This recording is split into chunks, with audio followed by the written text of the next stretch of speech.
And you cannot kill it. You just manage it. Yes. There's a goat at home. Every time it gives birth, the kid is suffering. It is genetic. You just have to find a way of managing it. They cannot control, but they have to work on the bones. There's a bone issue. You see, with arthritis, the body is eating its own. The body produces cells that eat the body. My grandmother suffered with that thing. She has lost weight.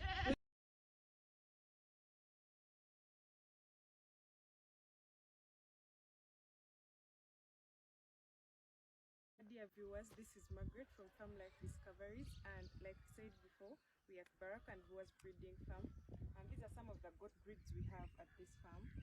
This white one you see, this is called the Savannah.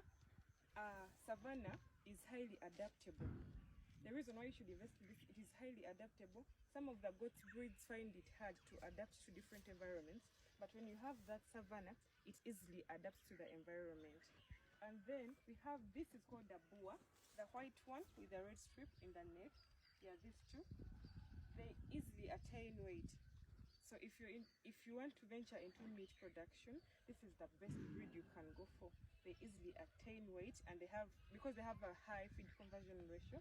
But then we have this red one, the one that is fully red. Yeah, that is the Kalahari. Like the Boa, they also have a high feed conversion ratio, and they can easily attain weight. So the only difference between them and the Savannah doesn't attain weight as fast as this, but it is more adaptable compared to them. So yeah, this is specifically what we have.